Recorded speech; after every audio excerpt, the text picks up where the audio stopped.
নমস্কাৰ প্ৰিয় দৰ্শক, দীপালীৰ ৰান্ধনীশাললৈ আপোনালোকক স্বাগতম জনাইছোঁ। প্ৰিয় দৰ্শক, আজি মই আপোনালোকলৈ আগবঢ়াইছোঁ মাছৰ বইল ৰেচিপি এটা, যিটো ৰেচিপি মই মাছৰ লগত কচু আৰু টেঙামৰা পাতেদি বনাম। এতিয়া আহকচোন তেনেহ'লে মইনো কেনেকৈ বনাইছোঁ তাকে এবাৰ চাই ল'ব। প্ৰথমতে প্ৰয়োজনীয় বস্তুখিনি যোগাৰ কৰি লওঁ। তাৰ কাৰণে এয়া কচু আৰু টেঙামৰা পাতখিনি মই চফা কৰি ল'লোঁ। কচুকেইটা বাকলি গুচাই লৈছোঁ, পিছত কুটি ল'ম। আৰু এয়া লৈছোঁ কেইফুটামান নহৰু আৰু কেঁচা জলকীয়া, এইখিনি অকণমান থেতেলিয়াই ল'ব লাগিব। আনফালে এটা চচত অলপ পানী লৈ গেছত পাতি দিছোঁ।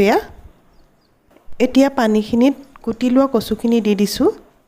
আপোনালোকে যদি কচু নাখায় তেনেহ'লে কচুৰ সলনি আলু নহ'লে জিকা বা কোমোৰাও দি ল'ব পাৰে। আমাৰ ঘৰত কচু খোৱা হয়, গতিকে কচুকে দিছোঁ। এতিয়া ইয়াতে প্ৰয়োজন অনুসাৰে নিমখ দি দিছোঁ। নিমখ মই একেবাৰে দি দিছোঁ, পিছত আৰু নিদিওঁ। আপোনালোকেও আপোনালোকৰ হিচাপত দি ল'ব। এতিয়া ঢাকোন মাৰি এইখিনি সিজিবলৈ দিম। কিছু সময়ৰ পিছত কচুখিনি উতলিবলৈ ধৰিছে। এতিয়া ঢাকোনখন আঁতৰাই ইয়াতে থেতেলিয়াই লোৱা নহৰু আৰু জলকীয়াখিনি দি দিব লাগিব।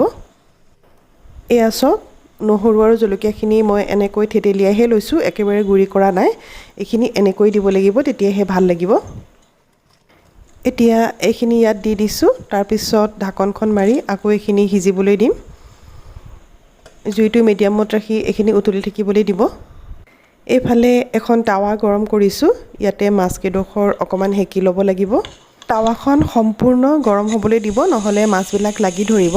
মাছ কেইটুকুৰাত মই নিমখ হালধি সানি লৈছোঁ। বইল বনালে আচলতে হালধি নিদিয়ে, কিন্তু বগা হৈ থাকিলে মোৰ অলপ বেয়া লাগে, সেইকাৰণে মই হালধিও দি দিছোঁ।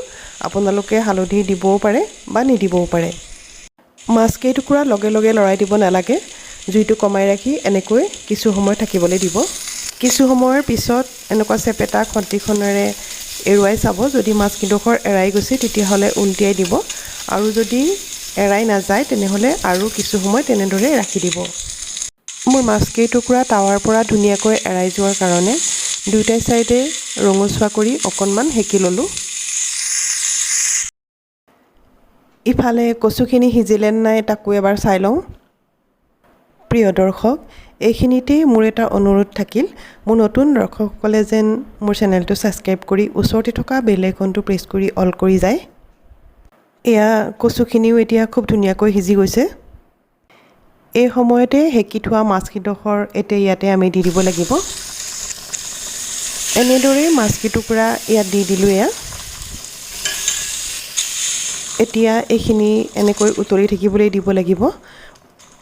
বইল তৰকাৰীবিলাক সদায় অলপ বেছিকৈ উতলিলেহে খাই ভাল লাগে।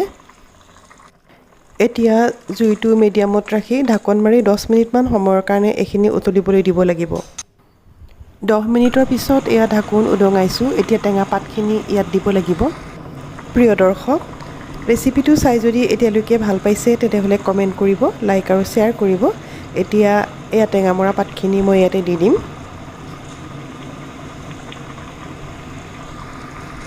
টেঙামৰা পাত আপোনালোকৰ প্ৰয়োজন অনুসাৰে কম বেছি কৰি ল'ব পাৰে। গৰমৰ দিনত কিন্তু তৰকাৰীখন টেঙা হ'লে ভাল লাগিব।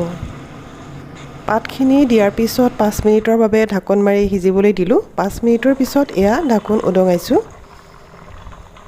এতিয়া তৰকাৰীখন চাব লাগিব।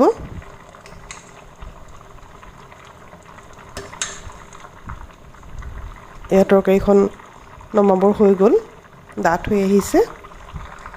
এতিয়া গৰমে গৰমে এটা বাতিলৈ এয়া পৰিৱেশন কৰি দেখুৱাইছোঁ। এই তৰকাৰী গৰম দিনত ভাতৰ লগত খাবলৈ খুবেই সোৱাদ ভৰা হয়। ভিডিঅ'টোত শেষলৈকে থকাৰ বাবে আপোনালোকক অনেক ধন্যবাদ জনালোঁ। আশা কৰোঁ আপোনালোকেও এনেদৰে বনাই খাই অসমৰ থলুৱা সোৱাদ ল'ব। আজিলৈ আহোঁ তেনেহ'লে, নমস্কাৰ।